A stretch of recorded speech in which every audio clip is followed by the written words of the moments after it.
The hits keep coming for the 2025 NBA All-Star Game as viewership was down 13% from the previous year. It was the second least watched NBA All-Star Game of all time, just trailing 2023, so just 2 years ago. And joining us now to talk everything when it comes to the business side of sports, Rick Horrow. How are we doing, Rick? How are you, bud?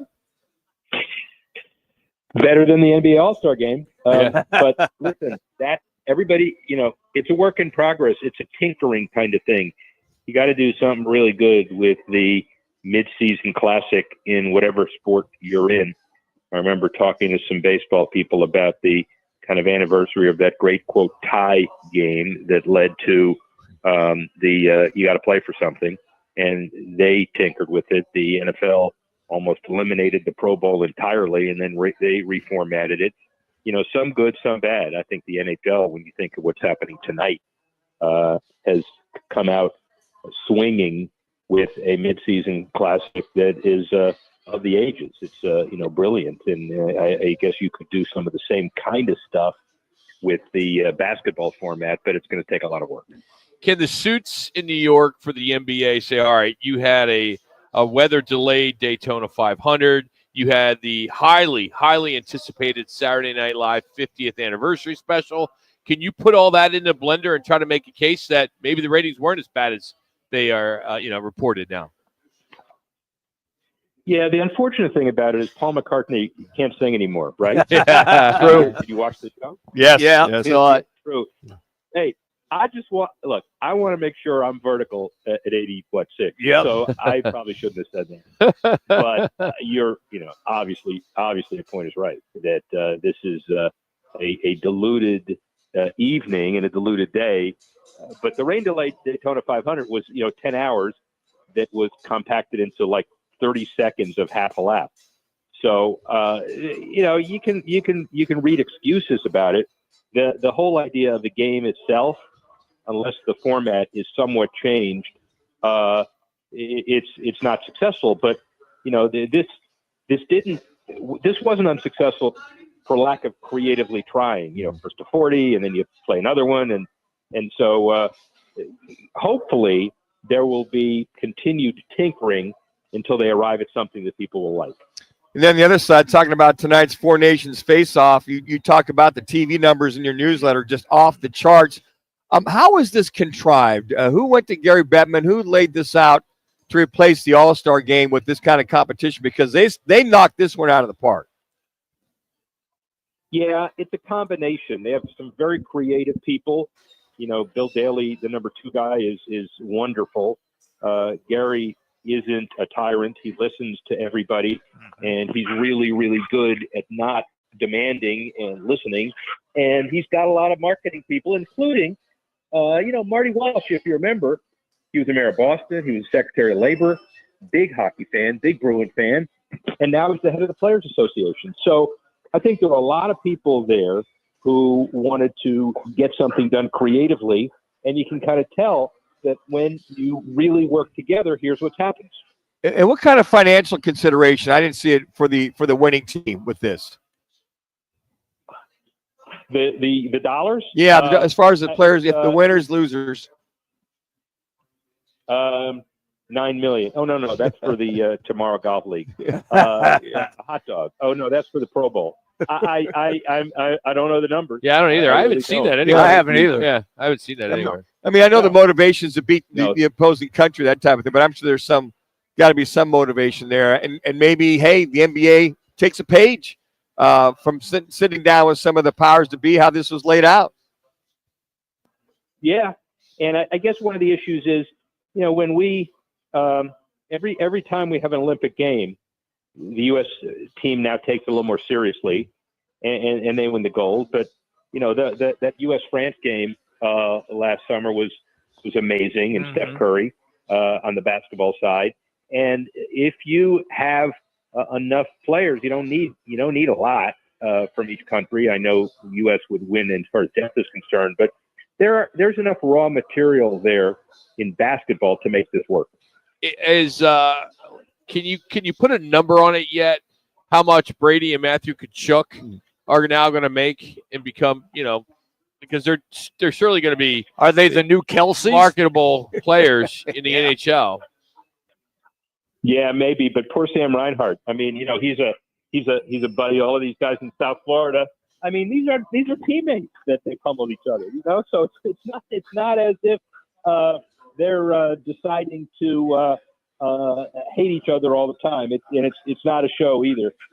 It was amazing, incredible Saturday night. But let's see what happens tonight. Tonight's going to be interesting also. Rick, I'm curious about the amount. Rocca threw out some figures earlier on the show, and some of the ticket prices have escalated all the way to $10,000 for great seats to get in. In your estimation, did you see that coming for this kind of game tonight? No, but I also didn't see 3 fights in 9 seconds. Yeah. Okay. Yeah. On Saturday night, and I also didn't see it coming back to Boston. I remember when I was but a lad, and you guys are up there. You probably remember it. Do you remember in 1972 when the Russians played the Flyers, and it was my first exposure to hockey growing up in Miami, and one of my cousins took me to that game, and it was equivalent to $10,000 to see for that. Kate Smith was doing the anthem, and these were the Broad Street Bullies early, and they were pummeling the Russians, and the Russians were pummeling them. This was not just a tariff war game. This was a Cold War game, and it reminds me of that. It's just too bad that you guys were either too young or you were out there trying to get. I got news for you. I did play-by-play of that game on radio. No, you didn't. I'm old enough to do it. Yes, I didn't know, but I am old enough. I could have called that game. I'm so glad you fact-checked him there, Rick. He makes up stories all the time. Now, the play-by-play was a right joke. There, we know. That was the joke. No one got it. But I am old enough. I could have done that game. And Rick, was the 70? You know what you did? You ramped up from I did the play-by-play to I'm old enough to play-by-play. Well, I'm old enough to have transcended the Grand Canyon with Eva Knievel, but that doesn't mean I did it. Oh, I got news for you. I covered that too. He has covered them all. By the way, I'm sure you did. Was that the follow-up to the 72 Olympics where the Russians had 3 chances to win that game? Wink, wink, and then this was the following winter that they played that game. There was a lot of still ill will with the 3 chances for the Russians to win that basketball game in the Olympics. Well, a lot of ill will because both countries threatened to blow each other up nuclearly and annihilate each other. Right? When you start with that, everything else is. Rick, are we seeing a trend in the NFL where teams are, trying to sell 10% of their team? We see the 49ers. I believe last year we saw Dolphins, Eagles, Bills, Chargers were all weighing in on possible private equity deals. Is this something we're going to start seeing more of since the NFL approved it?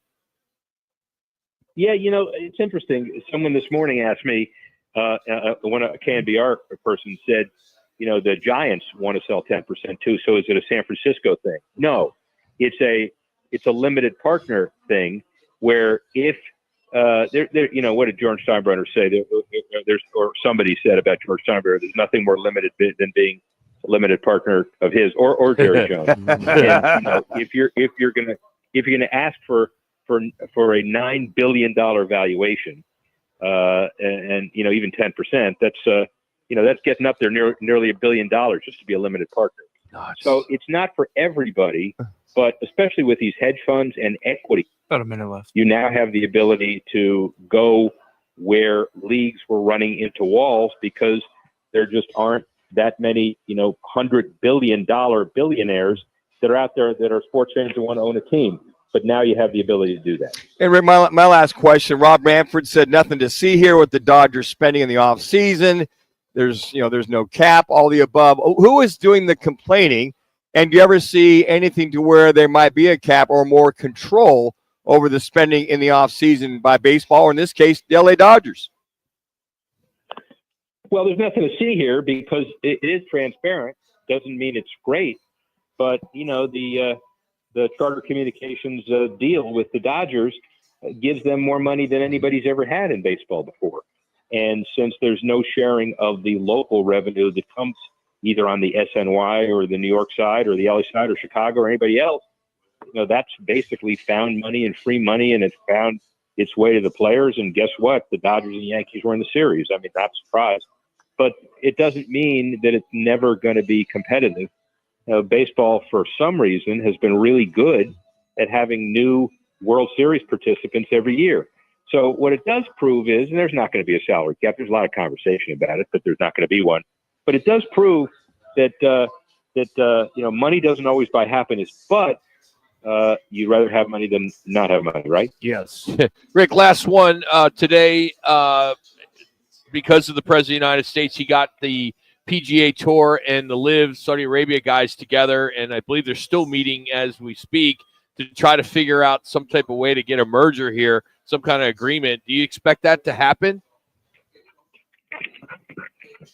The momentum of this particular president, as far as putting people in a room and saying, get something done, some people may like it, some people may not. I'm not going to pass judgment on it. Sure. But we're seeing that in international relations, we're seeing that in war conversations, and we're seeing that in golf conversations.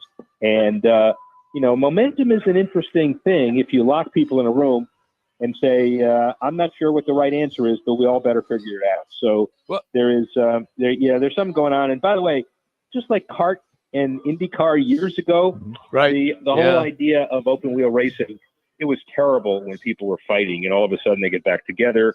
Look at it now. Yep. And I predict there's going to be some very quick resolution between Live and the PGA Tour. I hope so. I mean, I know there's a tournament later on where it's the same. They have a tournament on the same weekend as the players, and that just sucks. So, hey, good thing is the president's oldest granddaughter is going to the University of Miami, so you'll like that.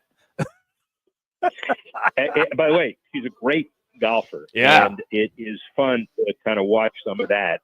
And one of her really best friends goes to Benjamin School, which is up here. Let me tell you, I played some golf with her friend. I know indirectly that she hits the ball. Could you imagine a 16-year-old girl athlete? Time that right after this one. 250 off the tee. Wow. I mean, you three guys, you hit it 3 times. You don't hit it 250. Yeah, Me too. And your gimmies are 6 feet long. Yeah. That's good. There you go. Now here comes the trash talking. I shot like a 72 when I played with you. I never have shot this in the 70s. And there you are. That score. And nobody asks because, you're with a lawyer, so lawyers can't lie. Good right? point. Rick, we love you, buddy. Have yourself a good week. Thanks for the time today. All right, man. See ya. That's Rick Horrow, the sports professor. Yeah, really. We played Allegheny, and I don't shoot in the 70s, right? I'm a high 80 guy. And sure enough, I got in, Rock, you shot a 72. I'm like, no, I didn't. Oh, I don't know how he does his, I don't know, the Harvard, I don't know what you learn at Harvard, but all right, we got math. We need somebody here to join us at 602-230-0620 to compete against one of the beautiful Twin Peaks girls here in Glendale. It's called our Peaks Picks, and we'll take the 5th caller. And you're challenging her. And the games this week we'll do tonight's hockey game. We'll do tonight's Sun Spurs and ASU Kansas State On Sunday. Wow. Wow. You knew he'd put that. Those are your 3 games. Yeah, right. 602-230-0620 to compete for a Twin Peaks gift card. Appreciate you hanging out with us today. It's a beanies and bikinis costume party right now here at the Twin Peaks in Glendale.